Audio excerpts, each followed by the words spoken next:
Welcome to Married AF. We are your hosts, Brooke and Randal Fowler. On this show, we discuss the topics that really matter. Like big veiny cocks and our favorite TV shows.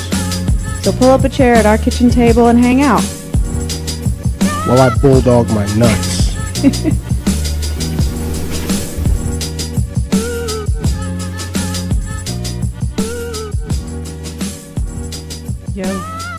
Yo. What's up, everybody? We are back again. I believe the last time we were here was the Tiger Woods. Yes. So this is 79. Nice. 79. The year I was born. What? Yep. It's good to be back. We are kind of now really getting settled into the new house. Yes. Pretty much, I think we've decided we're going to leave 3 mystery boxes in the garage and hope for the best. We're not leaving them. That's just my view. I don't know yours. But the 3 boxes that are in the garage are all random stuff from my closet that somehow all that shit fit. I don't want to open them and dig into them. So it's my stuff, so don't worry about it. No, I know. I'm just saying I know how much you had in that little closet, and it's unreal. It's like extra bags and extra, like, there's some stuff in there that I should probably get rid of too. But there's also like that good camera is in one of those boxes. Yeah, and we got to keep that. And like Gunner's little autograph book from Disney is in there. So I need to get that because I need to get his pictures with all his princesses printed out and put in there with it for him. But yeah, I mean, it's just random stuff that's not crucial to have every day, so it hasn't really been at the top of my list. And we did so well with getting unpacked and getting stuff hung on the walls and everything in its place so quickly that, like, now those last couple boxes I'm just like, oh, fuck it. I know there's got to be some extra shoes in there somewhere too. You know that thing that I had hanging on the door? Oh, yeah. Because like I broke my pair of Georgia flip-flops, and I have another pair of like cheap flip-flops that I know is in one of those boxes. You need to order a pair of combat flip-flops. I know, I do, because I need a better pair of flip-flops anyways. Yeah, they're great flip-flops. Shout out to Combat Flip-Flops. Combat flip-flops. They had like AK-47s for women too, didn't they? I know, they're awesome. And I love them. They're super comfortable and sturdy as fuck. Me likey. Good flip-flops. Nope. And are we getting them as a sponsor, or are they? I would love for them to commit to do something with us. So, Combat Flip-Flops, we love you. Holla. We're customers. Let us be business partners. All right, so are we doing these Jell-O shots? What? Mine's orange. Yours is mango. Mango. These things are called Slurp Unchained. What? Yeah, I don't know. Mine's watermelon. So. All right. I don't know. So here's to the first. Is this our first solo podcast in the new house? I don't know, babe. We did. Wait, nope. Does it even matter? No. We did one. 77 was just us. Oh, that's the one that had the. Can we not? It's okay. We listened to it. We acknowledged that one had a little technical difficulties. Yeah. Why do you take it so personal? Because I'm the one that Okay, let's do a shot. Who cares? No one's blaming you. Let's take our shots. I can't reach you. Cheers. Cheers. Love you.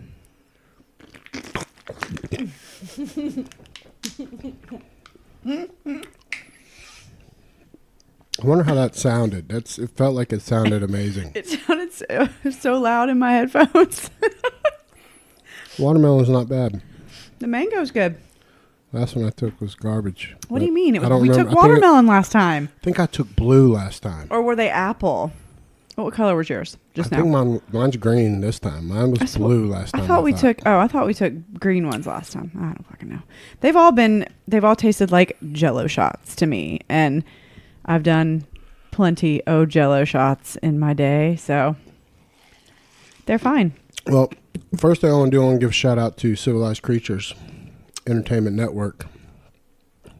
We're doing the damn thing. Mm-hmm. We're really putting forth some effort. We got some heat on the network. Want to welcome a new show. These are new guys, Pub Shenanigans. Oh, they're officially on? Yep, we officially welcome them today. Those guys are awesome. Give them a follow. Check Where them do you out. listen to them, though? John was concerned there was only one Spreaker. place to I listen. think it's either Spreaker or Spotify. They're working on their Spreaker, iTunes. I think. Okay. But they're fucking hilarious, and they're doing all the right things. He's turning half of his workshop into a studio. They're moving out of the pub into the home. So they do the podcast currently from a pub. So is there like drunk people in the background? Yeah, it was awesome. I loved it, and they're going to continue the ambiance of it. You just have to see. You need to check them out too. They're hilarious, and they're good guys, and they're just like what we all collectively want on this network. So I'm stoked about it. Happy for them to be on here, and look forward to doing some stuff with them in the future. Sweet. Way of the future. Way of the future. Don't start that. Way of the future. Stop. Don't start it. It's John Hughes. Is it John Hughes? No, not John Hughes. John Hughes is the one that made all the 80s movies. Breakfast Club. It's Hughes something from Aviator. Stop talking, and I could maybe think of it. Sorry that my talking makes you not able to think of it. Because it was on the tip of my tongue. Howard Hughes. Thank you. It was on the tip of my tongue, and then you kept saying John Hughes, and I was like, shut up. Yeah, that's fair. It's all fair. That was justified. But violent. See, people are starting to catch on. Did you see Joe B's comment today? No. About this is another announcement. Is it something you're supposed to be saying? Podcast of the Round Table. Okay. This is a real cool one. This is a collaboration with John Buchanan of Unbelievably Stupid Podcast, and Brooke and myself. Brainchild did this show, and it's you and John did, but okay. It's going to be like similar to like Around the Horn on ESPN. It's a competition podcast. We welcome any podcast host that want to compete. You'll have time for topics. I'm going to host it. Brooke and John are resident competitors, and we have 2 guests every week. So it's a total of 4 competitors. No one will know the topics in advance or the questions except for me. And we'll ask them, and the listeners will vote on who is the winner. We'll put up a 5-day poll when the episode posts, and they have 5 days to vote. Mm-hmm. Highest votes wins. And that's all there is to it. So what did Joe B say? Joe B it's clear in the things we posted about it, but Joe B's coming up on episode 2 or 3. We've already booked this show out for 6 months. It's crazy. And he was like, oh shit, nobody said we had to compete with Brooke. She's mean. And then I replied to that with hashtag Larry's a bitch. Oh my goodness. And all Chris right. Wutsky replied to Joe B's comment with a gif that was like, yeah, you know she is, or something. Like, damn straight. Well, it's what you love about me. Yeah, Probably not, but it's fine. Of course I know. I know what I'm getting into. You know what you're getting into. It. But that's why I guess I've been able to hang out with a bunch of dudes. Sure. A lot. I don't know. No, but it's also... Don't be scared, Joe B. If it gets into politics, don't worry. I'm going to take a nap and let y'all talk. Yeah. I'm going to make it... No I don't want to set up... This isn't like a nasty show where kind of how the Rumbles have went into turns where they just beat each other up. Yeah. It's more about how funny can you be by answering a scenario or a topic. Mm-hmm. And then if it is a wittier question, how witty are you? With nobody to fall back on, nobody to save you. It's up to you. You know, you'll have a timed limit, but you don't have to fill the time, but you can't go over the time. That's fine. And no one can talk over. You know, it's gonna be cool. I think it'll be fun. I'm excited for that, really. And what's funny is that, I've kind of was catching up. Like, I was like, hang on, I'm in all these chats for episode 1, 2, 3, so on.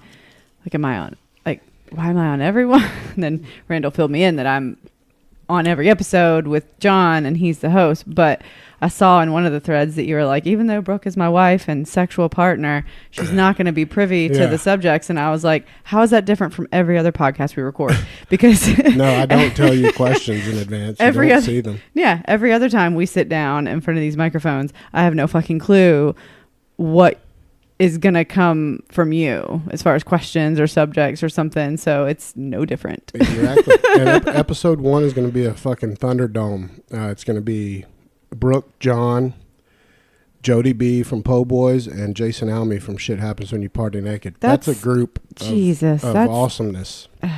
That's why. I mean, Jody B and Almy, that's tough. All three, and John. I mean, it's all, everybody's a little different. Like I think Almy is probably got he could fill any amount of time. Of course he could, yes. Whether it's garbage, if it makes no sense, it'll still be funny. Right. Now, Jody B can come up with zingers that could highlight his time and just obliterate everybody. John knows so much about everything because of his shows. He's always covered everything from politics to, he's dangerous in any segment. And you are the little woman that can be meaner than most men. So it's perfect. I think it's going to be a big episode. It's going to be fun. And we've got confirmed guests so far. I'm not going to put them in any order, but we've got Wutsky from #NoOffense, Joe B from AnyPods, Doug from Who's Right. We are having 2 non-podcast hosts that have already committed that want to compete. And how can you say no to them? They're both former guests. We got the powerful Amy Lyle, who's a beast and on everything and everywhere. She's on every Atlanta morning show, every podcast. She's wrote 32 books. Love it. She's a workhorse. And, of course, the one and only Chief Beck, Kristen Beck, is going to compete in week 5, so I feel bad for all of you. I'm going to be like, oh, I'm sick. I don't feel good. I don't want to compete against her. No, I teamed her up against you, John, Doug, and... That's it. Yeah, you, John, and Doug. Because there's 2. It's me and John and 2 guests. Yeah, and Jody B put it great. We were talking about it. He's been a big help bouncing ideas off with this show. It's kind of like American Gladiators. Like you and John are the gladiators that appear every week. You remember that show? Yeah. God, I loved that show. And then the 2 other people are competitors. Yeah. That's the best way to look at it, and it really is like that. So it'd be interesting. I think it can be fun. I haven't listened to a podcast like that.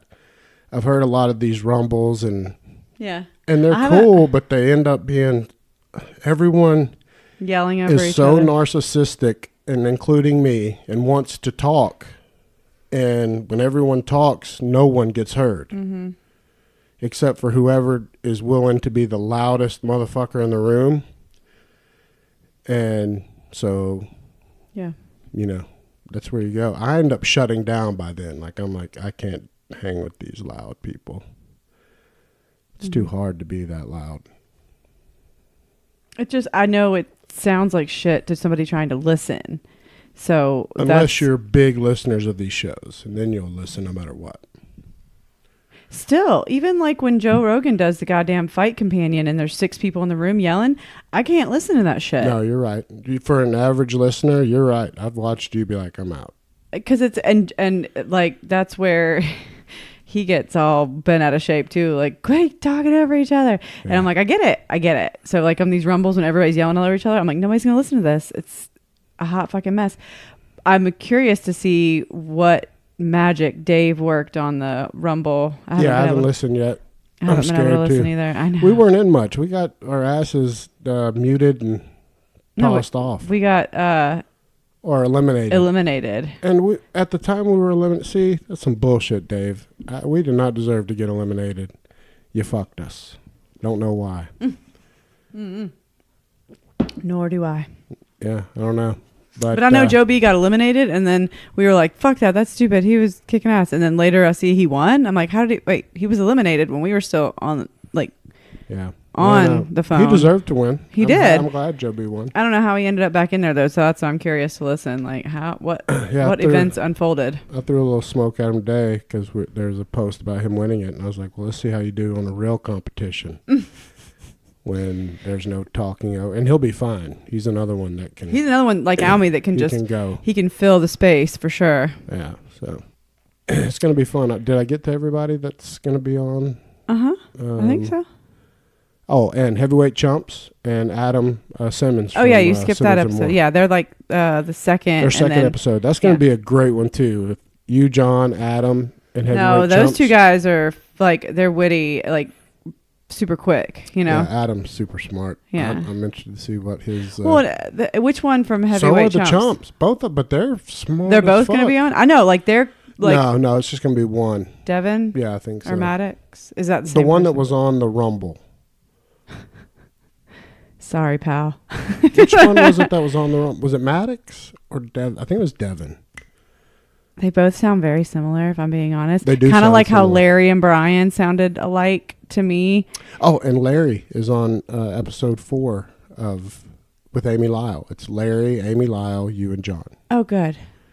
I was gonna say, where the fuck's Larry and them? Where I haven't. Did you listen to their new episode? Yeah. I need to listen to that too. What about? Oh, I got a audiobook on the way back from. Yeah, they just got back. So I haven't been listening to podcasts. He just got moved this weekend, and so they've been a little off schedule. They should be back to normal soon. Yeah, they were doing it at his kitchen table. Yeah, if Larry doesn't kill everybody. Was that at his new house? I don't know.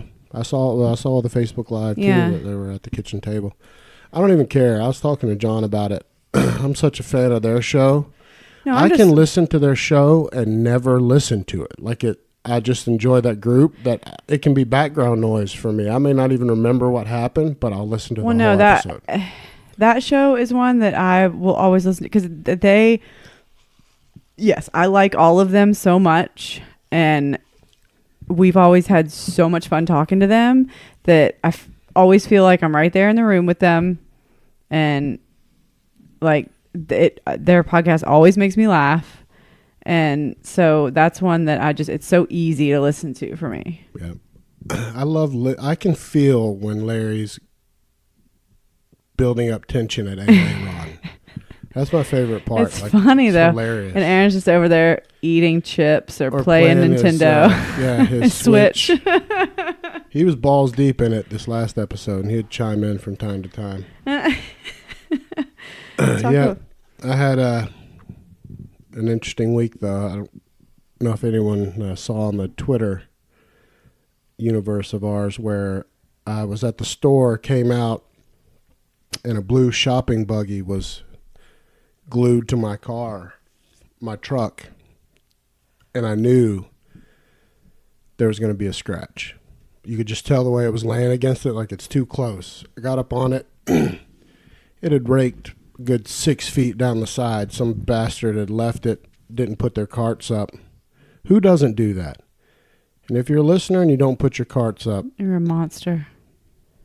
You have fuzz or something on your mustache that's driving me nuts. It's from this tissue. Oh, it's hanging off on your left side. You keep missing it. Oh, my God. There you go. You got it. Good, but, yeah, so if you're one of those people, kill yourself. And don't forget to subscribe or leave a review. 5 stars, please, before that. Put your carts back. Any store that has shopping carts has the little receptacle. Even if it doesn't, walk them back in. I take my cart every fucking time. I'm obsessive about it. What a dick if you don't. Because if you don't, then you run the risk of it just rolling into a car. Even if you're not there, even if you don't do it on purpose, run into somebody's car, it's just out there.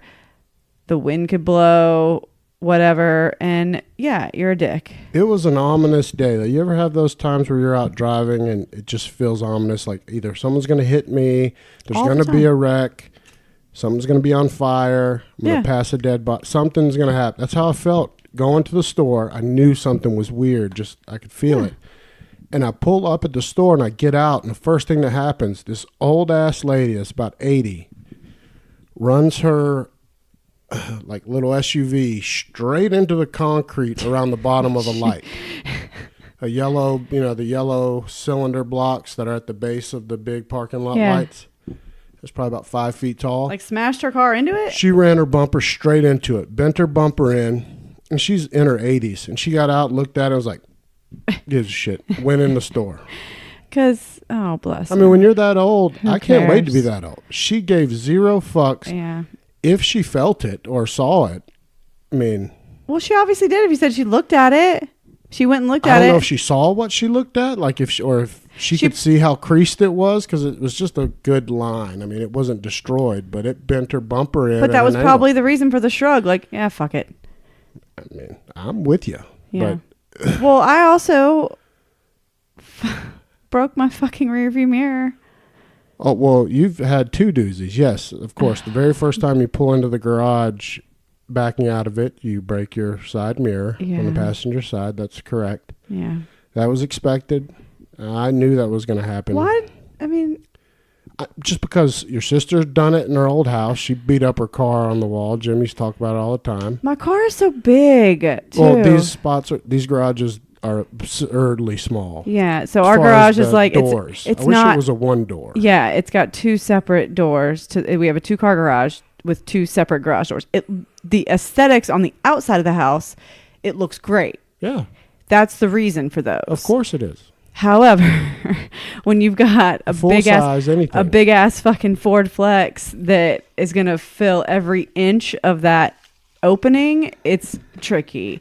I got in when I pulled in, it did bump the mirror a little bit. Didn't really think about the fact that when I was pulling out, it would catch it going the other way. Mm-hmm. I forgot that I had bumped it going in, and it happened so fast. Like I was looking at the other side, like trying to like like back out, and then like I heard something, and by the time I looked over, it was like shink, and the mirror was hanging off, or the glass part was hanging off. I was able to pop back the actual mirror, you had the module inside that attaches to the back of the mirror is what you broke. The housing you kept intact pretty good.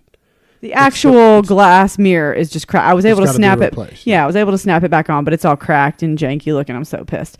And then, by the way, those things, if you extrapolate the cost of a car, say it's a $30,000 car, it makes no sense how fucking expensive one side mirror is. I know.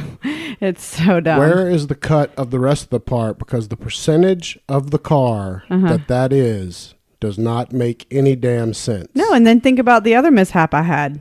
I know. I was waiting on you to drop that off and just let them know.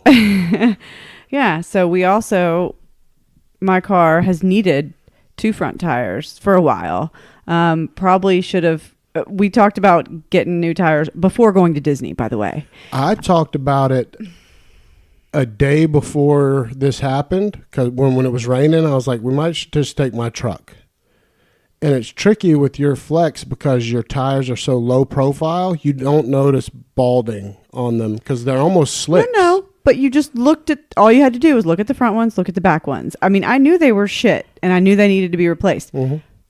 We've done nothing but hemorrhage fucking money for the past 2-3 months with the vacation and then selling the old house, the amount of money we had to put into that, and then buying this. So you of all people should appreciate the fact that I was trying to put it off as long as possible to save us spending money. Oh, sure. But this is one of those where it's one of those you things would not hear a peep from me. I haven't said a word about what I want you to have good, because that can kill you. So I'm always going to be... Technically, yes. I'm always going to say... You still drove my car to go pick up Griffin.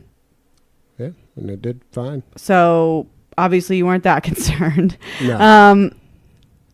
And then on Sunday, when I took Griffin back, I took my car, dropped Griffin off on the way home in Henniger, Alabama. Which is nothing. BFE, Alabama. middle of fucking nowhere. The mountains between Alabama and Georgia. The entire trip from Griffin's house in middle of nowhere suburb of Huntsville to our house, middle of nowhere suburb of Atlanta, is 100% back roads now. Like, we don't even have to get on an interstate at all. So for the most part, it's just country. That's true. Never thought of it that we never touch an interstate now at all. Never. It's ridiculous. It's all back roads, and for 3 hours. And so I was about an hour from dropping Griffin off, and my tire pressure sensor went off on my car. I knew my tires were in bad shape, so I was like, all right, I'm out in the middle of nowhere. All that was around me right at that minute was churches. There's like 3 churches and like a couple houses. So I knew that there was an intersection coming up that had a couple gas stations. I made it there, pulled into the gas station, went over to the air thing and to get out, and hopefully was just going to put some air in and be on my way, and got out, and my front left tire was flat. Like, what's amazing to me is that I know it's because my tires are pretty low profile anyways, but I couldn't feel any difference driving. Like, it was completely flat. I was like seconds away from completely destroying my rim. But I didn't, besides the fact that the roads are not completely even. So that's probably why I didn't really notice. But so I'm out in the middle of nowhere, flat tire, and I have a hum in my car, and tried to use roadside assistance, tried to call, and nobody answered. Like, did the press 1 for roadside assistance, and it just rang and rang and rang and rang, and nobody answered. And I was like, well, fuck my life. I did submit the request on the app, but I also wanted to call somebody because I was 2 hours away from home in the middle of nowhere, and it just kept saying pending. So I was like, well, shit. And Randall's like not happy either, like blowing me up. Did you get somebody? Because I was about to head that way. I know, and I could sense you about to like load Gunner up in the truck and head that way. And so I have seen you change tires several times and was like, well, let's just see if I can figure this out. Got out and was like, opened the back of my car. Because I mean, I've had this car since August. I didn't even know. I assumed that the spare was in the back, like under a like cardboard thing, which it was. Thank God it wasn't like the Escape where it was up under the outside of the car where you had to lower it, anchor, which was a nightmare. So it was easy to access.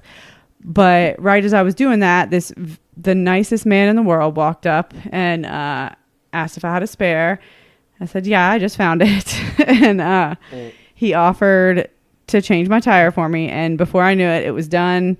And I was over the moon grateful. Like, he was the nicest. This dude was a pro, because in the time that I'd last texted her where she said somebody's going to help me, which is very nice, by the way, and I would do the same, and I would hope everyone would do the same.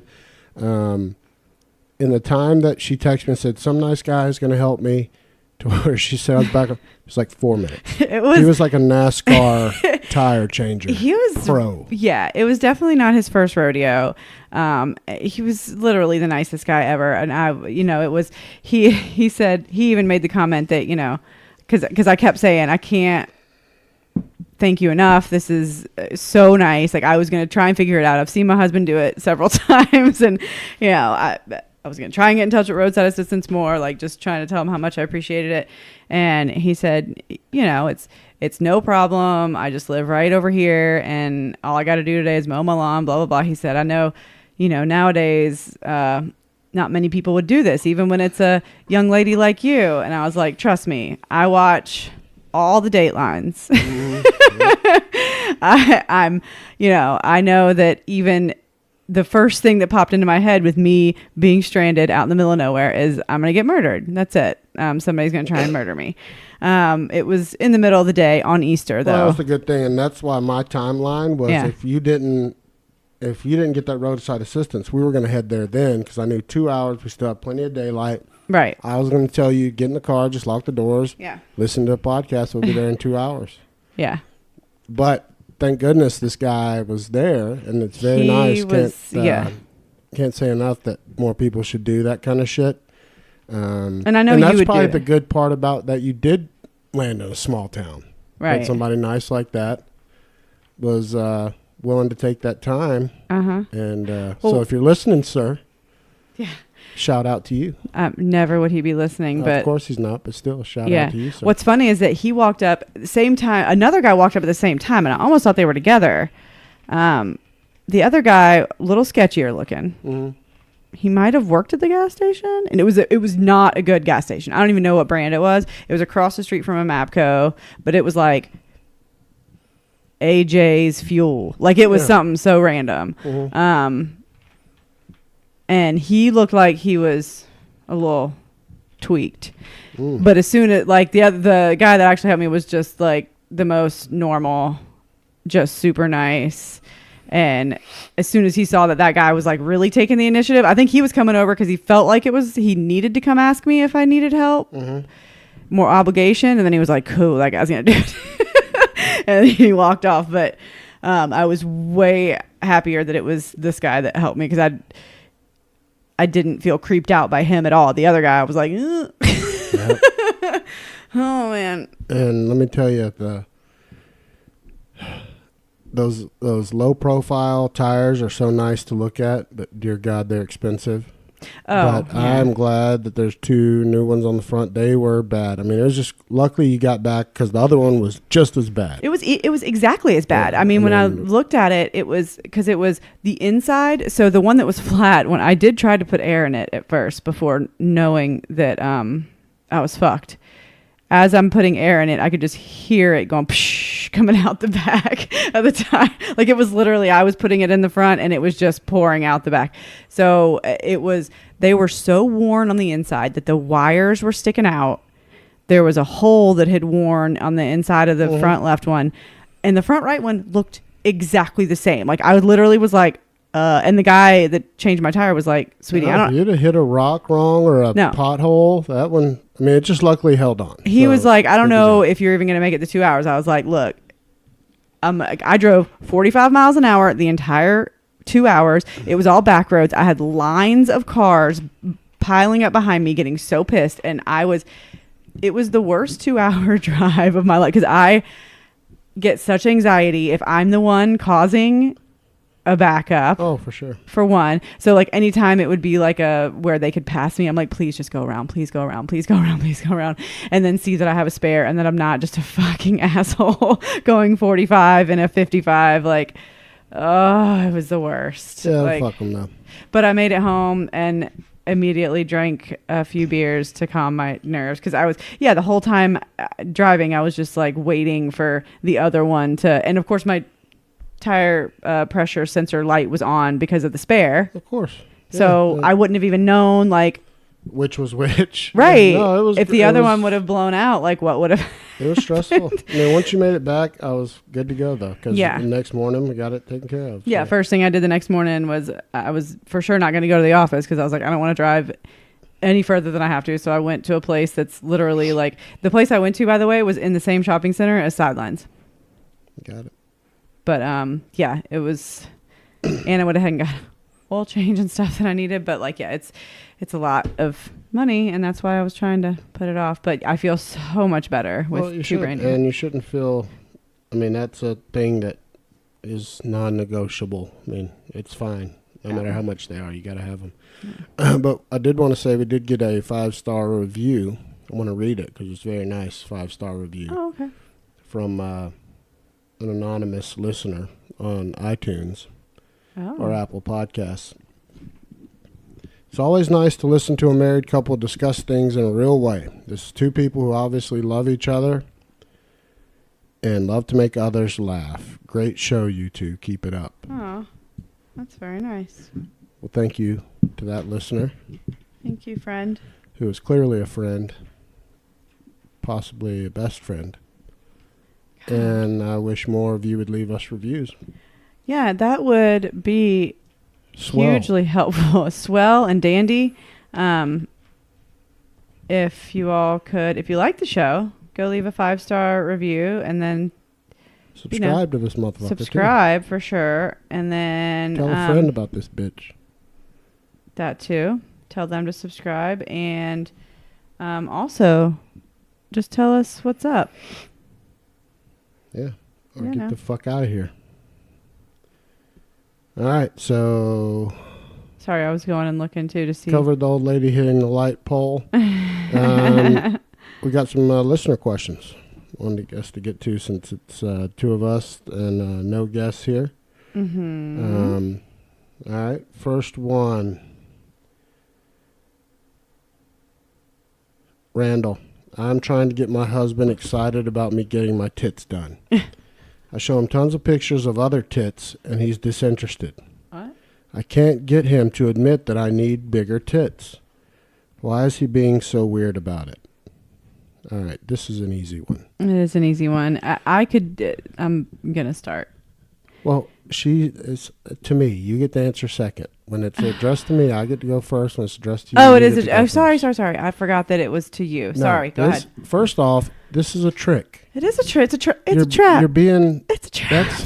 You're being weird. Listen, I love you're a listener. That's fucked up though, because what you're doing, he's being right. He's trying to be respectful. It was a longer, of course. It's always so long what they send. But it's basically, she's got smaller boobs. They've talked about after she's doing it for her, not because of him. He hasn't said, get your tits fixed. So then why does she want to? I don't know. It's just like she needs his. He's like, babe, I love your tits. This is up to you. But she tries to like show him other girls' tits. And if he was like, show me those tits, right. Then he's a dirtbag. Right. Like he's doing everything right. This is you. This is a you problem. Maybe she just wants him to say, like, we don't know. Is he saying like, if that's what you want, then do it? She already said that in the email. She said that it's up to her. It's her decision. Because I mean, right after I had Gunner, I was real messed up about what happened to my boobs. Because I felt like they were just awful and deflated, and like they're not much anyways, but I was just like, what is happening? And I was on the verge of wanting to go get something done, and you were like, it's whatever. I don't think you need. I've said that. I'm fine now. It was more like, I think, hormones, and like we've had this years ago that if you ever decided to do that, it would be your decision. Yeah. I would support you if you did or didn't. I don't care. That's a legit, and it sounds like he's the same way. Right. Now, if she's looking to need, because it is an investment, so I'm hoping she's just going about it wrong, and she's just trying to get the okay. Like, to spend the money. For sure. Yeah. But if he said it's up to you, then it's up to you. You got to take that as a thumbs up. Yeah. But don't expect him to be like, look at other girls' tits with you and get himself into any trouble. Guys smell that shit a mile away. But I think she also like wants to make sure that if she does spend that money, that he's also going to be excited about her new tits. Because like if he's just like, I don't think you need it, she's thinking like, well, what if he doesn't even like them after I get them done? I spent all this money, and then it somehow is like, but then like, she's no longer. Then again, it's fallen out of. It's not about her. He said this has to be about her, so she should get the size that she wants. Well, honestly, that makes her feel healthy. I would go back to whatever your natural size was and just lift them fuckers up. If you have had kids and they start to fall, I don't like the big cans that are fake. That's just me. I mean, yeah, you were so indifferent and like whatever that eventually I just was like, you know what? I know, because I've never wanted big tits ever. I just didn't want saggy tits either. No, sock tits are garbage. But I think it was different also right after I had Gunner, because they did get... Well, they go from huge back to normal. It's a big gap. It is like a deflated balloon right at first. And then they're hard as rocks for a minute, and then they become not hard as rocks I had anymore. Porn star tits for a couple days. They were bricks at one point. It was incredible. Briquettes. Could not feel good. No, it felt awful. How bad that hurts. It felt awful, and I didn't breastfeed, and then just strapped those bitches up, and then it was only for a couple days. But then when they deflated, it was so sad. But it tightened up a little bit over time, and I mean, they're not back to the way they were before, of course, but they're fine. And I think partly the reason I just kind of didn't press it either is because of you. I mean, you made your point that like you think they're great. So to me, that was helpful. If I ever stop licking them, playing with them, then sure, then you'll get a hint. When I drop a hint to you and you feel like there's a real something, I would get it, but I have not. I think they look the same as they did before. They came back to me just like before, and that makes you lucky, because I know pregnancy can destroy tits.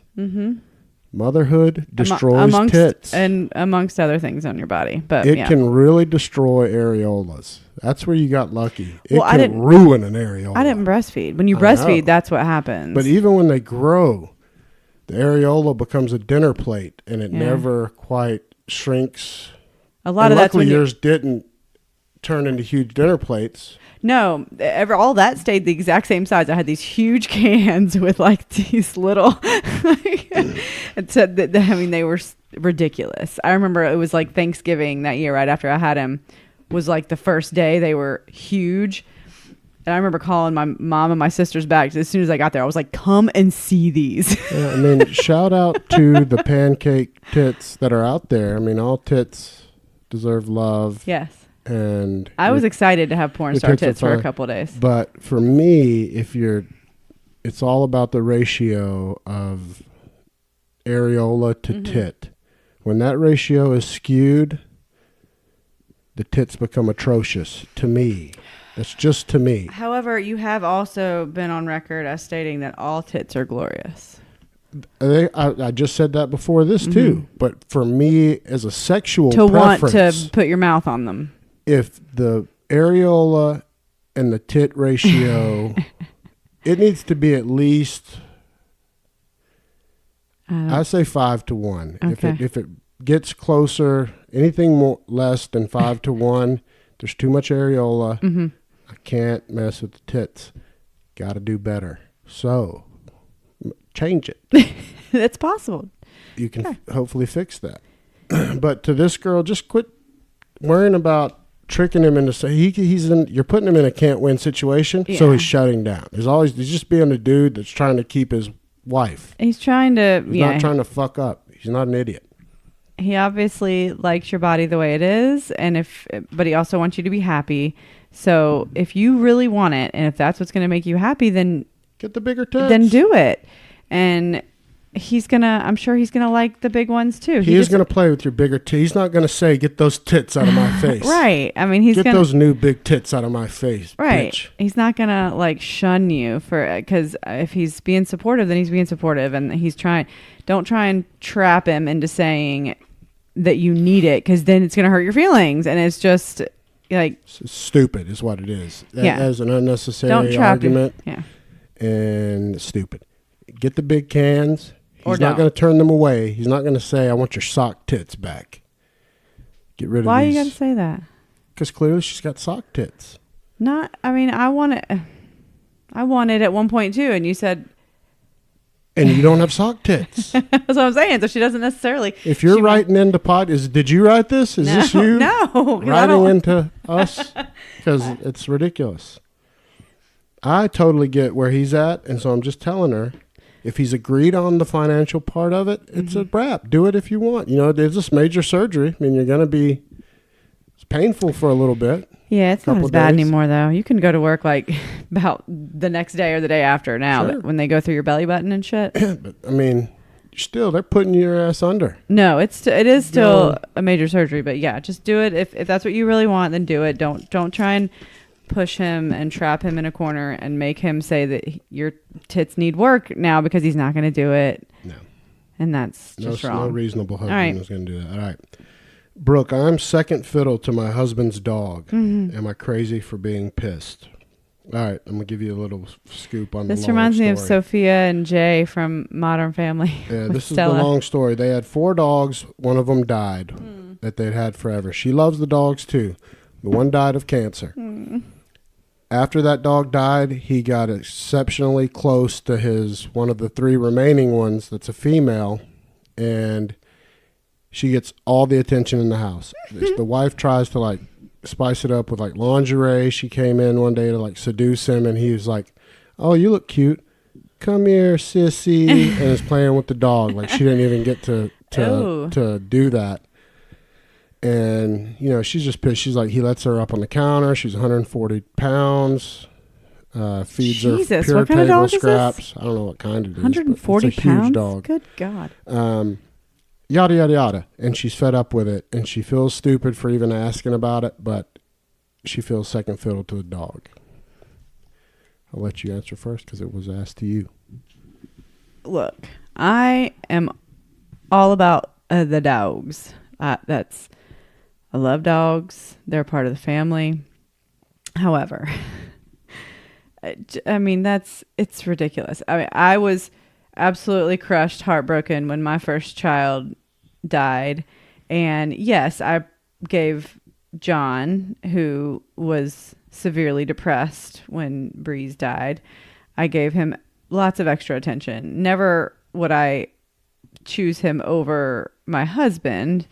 I don't know if maybe there's something like, it almost seems like he feels like that you maybe have some kind of resentment towards the dog, so it's making him more sensitive to it.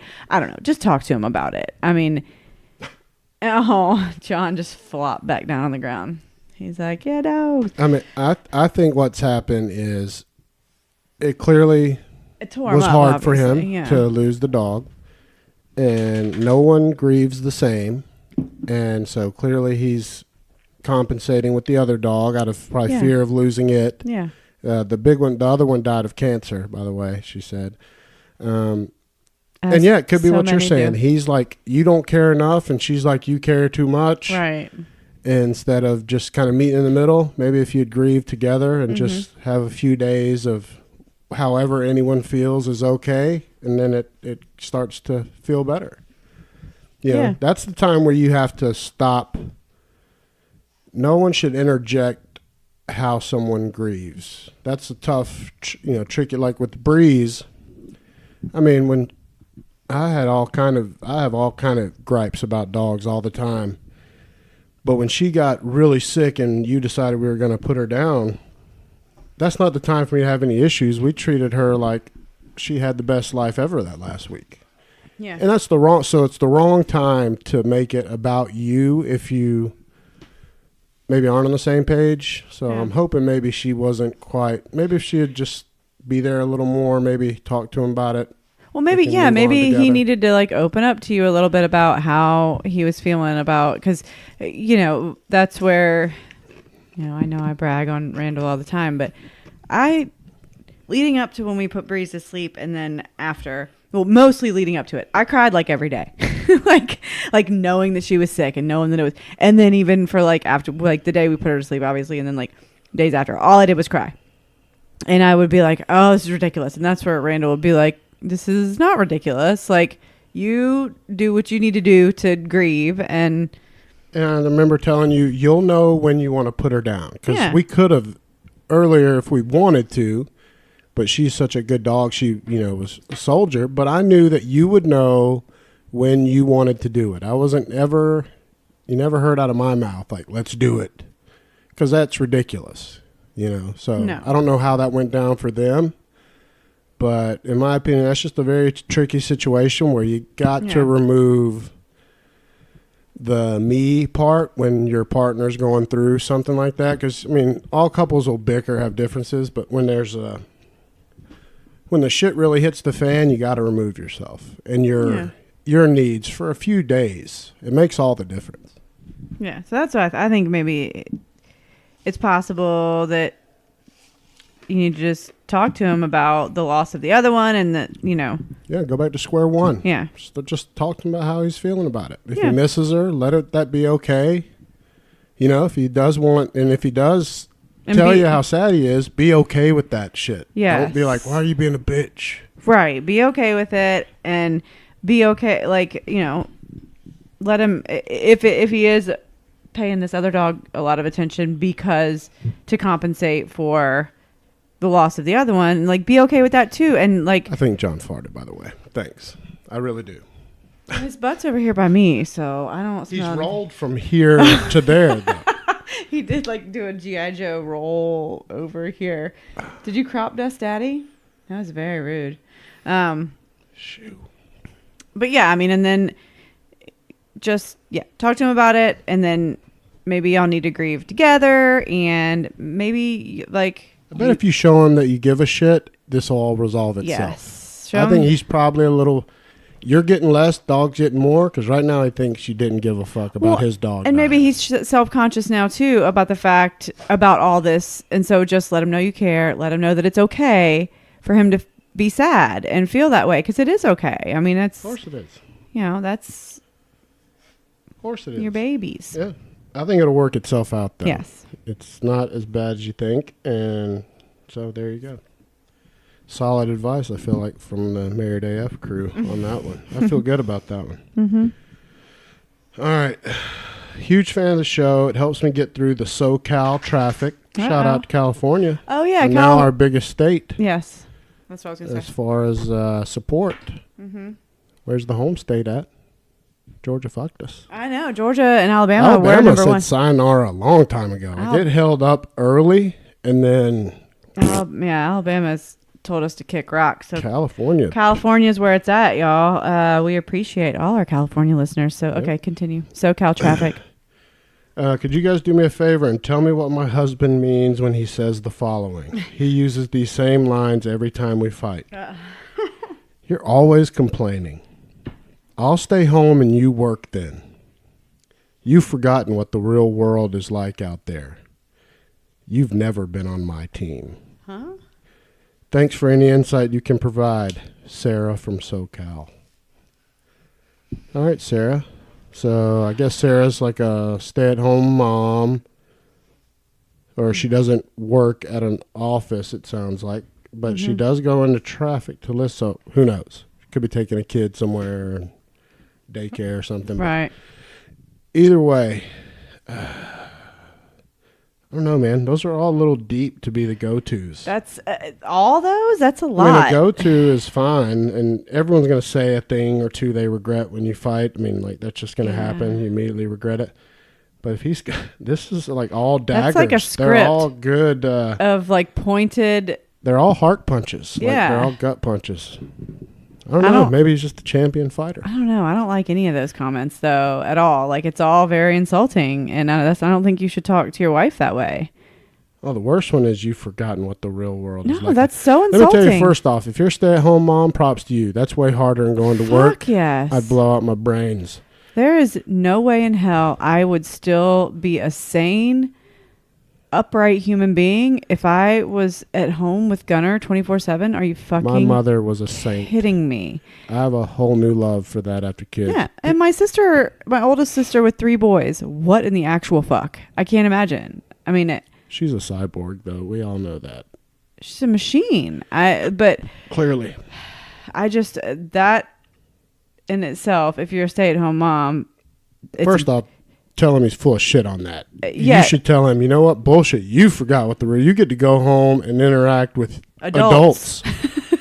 I get to sit here and talk about farts and how to wipe up your boogers and get power bombed from the arm of the couch. That's mom life. That was my exact evening tonight. That's what I'm saying. So she should say, bitch, you forgot what the real... I'm knee deep in skid marked underwear and all this other stuff. You're out with the team shooting the shit. Going to lunch. Yeah. Doing spreadsheets or whatever the fuck. Smelling good. Not smelling like poop. And getting to interact with adults and other people and getting to leave the house more.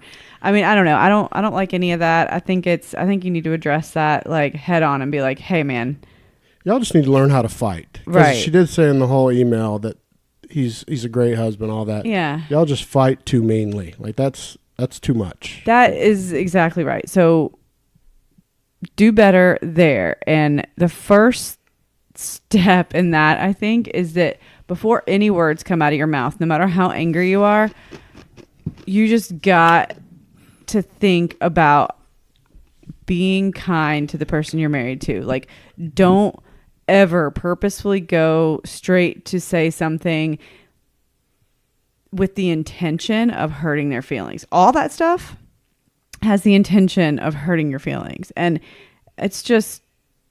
No, those are hardcore. When one of those slips out in a fight, it's one thing. A rare time. Yeah. I mean, because everyone's guilty of saying it. I mean, I've said things that immediately I'm like, fuck, that was so stupid. Yeah. I think everyone does, and that's normal. But man, these are all. I mean, these are rough. No, you've never been on my team. Like, he just needs to learn how to fight. Yeah. I think you guys got to learn how to fight, and you just have to. First off, you have to tell him, bitch, when we fight, you're mean. Exactly. That's way what I mean. Too mean. I mean, because you tell me all the time, your face is too mean when we fight. It might not be my words. You're like, it's your face. It's your face. How mad you. And yeah. That's exactly it. She should tell him, though, that, your words are so mean. And it hurts. When we fight. Yeah. I want you to, she should write these out and hand him, each one on a cue card. Yeah. These are what you say all the time. Mean. Yeah. Fuck that. Exactly. I think you need to specifically tell him. Obviously, it's happened enough to where you do have it burned into your mind of the exact, statements that he goes to. You for sure just need to tell him all those things are very mean and hurtful. And I mean, there's no way he really means that. If he's a great husband in all other aspects, of course he doesn't. There's no way he really means it. So just let him know how bad it hurts you. And it's not worth it to say stuff like that to you, because over time it's going to hurt your relationship. Oh, she's going to get resentment like a motherfucker. Eventually those things, what will happen is eventually they'll stop hurting her and just make her want to bounce. That's when it's dangerous, is when it doesn't hurt her anymore because she's so used to it. And then he's going to be ass out of a wife, or she going to be fucking the pool boy. I'm just giving you real life here. Right. Folks. So, yeah, address that. But I want to go to this last one. This one's for you. This is hilarious. Brooke, I don't know how to handle this. For years, my husband's been going on and on about how he wanted to be a director, then a screenplay writer. Now he wants to be an actor, comedian. I'm sick of these childish dreams. I supported him through the first two. I bought him a camera he never touched. I paid for classes he dropped out of. Paid for software he never used. Now he wants to take acting classes, and I'm so annoyed. I don't want to pay for anything else because I know he isn't going to follow through. I know in his mind he wants to hit it big and make it so he can make millions of dollars and never have to work again. Wouldn't that be nice? I'm over it. And he makes me feel like shit because I'm not supporting him. Yesterday he was moping around because when he asked if I believed in him and his dreams, I hesitated. Totally fair, though, with the history. Yeah. Of course I'm going to hesitate. It's been 7 years of this shit. Grow up and get an actual career. I'm all for him being happy in what he does. I don't care if he makes minimum wage. I'm just not going to support a childish dream when I've supported it before and he didn't follow through. He does work now, but he's just so childish about everything. How can I get through this? Am I being a horrible wife? That's hilarious. I mean, and a great question. It kind of does sound like... I'm on her side. I'm going to say it. I'm on her side. I don't know. You had other shots, pal. If you blew if he would have gotten close in one of them or followed through a little, she's done. Yeah. But I don't know. It's tough when it's just this one side. But I don't know. I want to err on the side of supporting your spouse and making sure, because maybe he didn't follow through because you were being a cunt. Doesn't sound like she paid for the shit. And there comes a time where we can't sink our ship to support your pipe dreams. If we want to keep the house and if we want to keep eating decent dinners and shit. Yeah. Sounds like that's where she's at. Bitch. Right. And I get that. And that's where I should, because yeah, sure. I would love to quit my job and let's just podcast it. But I also... we got to keep the Brinks truck backing up. Yeah. We got to work.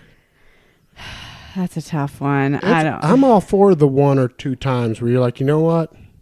Chase your dreams. Right. But if it's over and over and over again, that's, yeah. And maybe I think it's something that I need Rachel Miller on this. There's tons of people like this, though, that they'll start these huge ventures that are and costly. never finish a huge venture.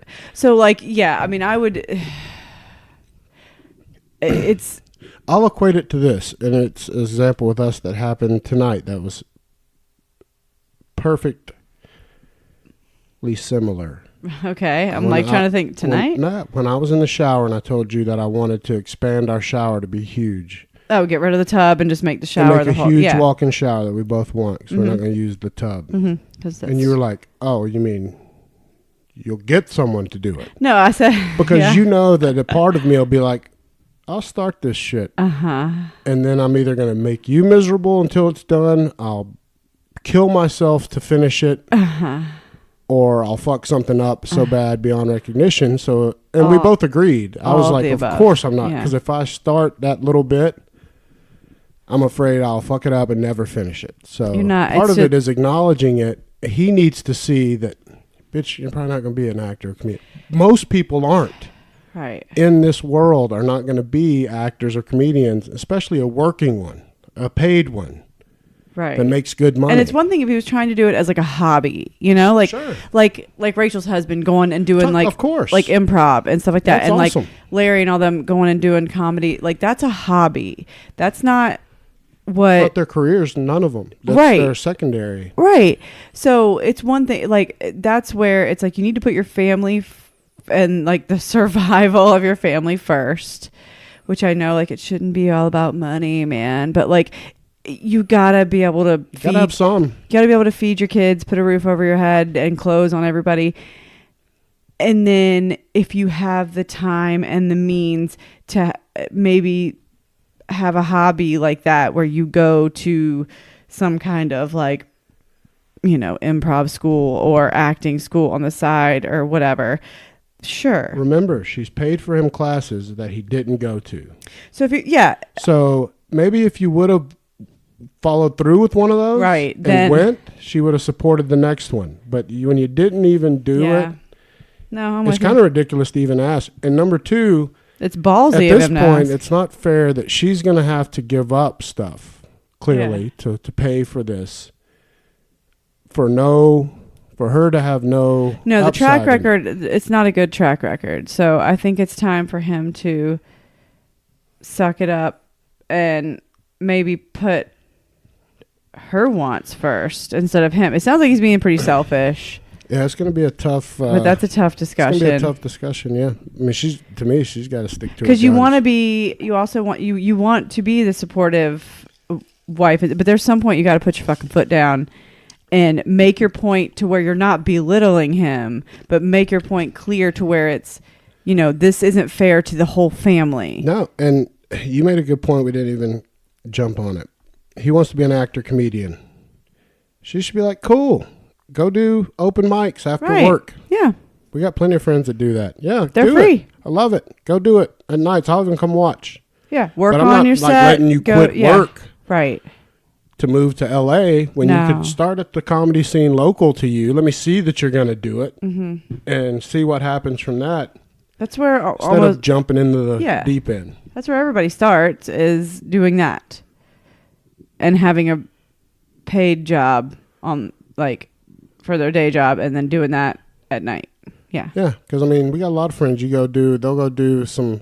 Even like, didn't Kevin Hart do that? Didn't he work at like Foot Locker? We listened to his biography, and then did open mics at night. Every successful comedian did that.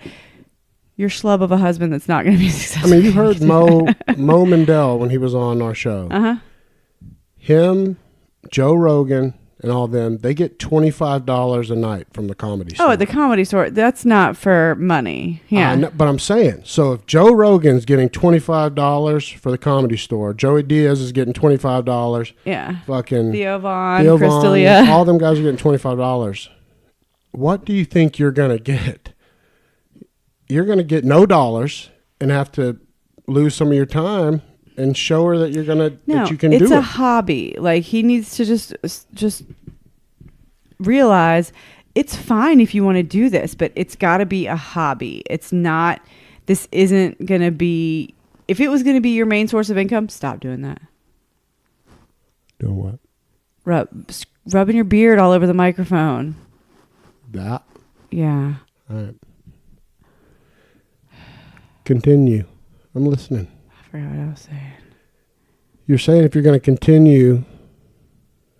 If you really want to pursue like acting, being a comedian, all that, like it's you didn't show enough initiative to go to the classes to make it your primary source of income. So I'll support it now as a hobby, but that's it. You have to have a job that pays the bills. I'm gonna be honest. I like her demeanor though. Sounds like she wears the old pantalones. Maybe she's the breadwinner. Props to you. Shout out to you. Yeah. Me too. Women can do anything nowadays. Women folk can make some money. Women folk. No, Get the fuck out of here. I think We got what to go, she should though, baby. do is she should say, "Bitch, you want to be a comedian? Make me laugh." I was just about to say, motherfucker. make me laugh right now, One time, motherfucker. and I'll go to the bank. Make me laugh, bitch. Right now, go. Start. 1, 2, 3. Make And when me his laugh. asshole puckers and there's silence, you say, "That's what I thought." Go to work. That's motherfucker. cold. Cold blood. That's what I would do. All right, let's go. All right. Well, that was the last one anyway. So, Okay, cool. All right. Well, we will see you guys again Whenever soon. we say. Or not. We'll see We'll get back on a regular schedule soon. what we decide. Sure. You don't. All right. Fuck your mother. Shut it.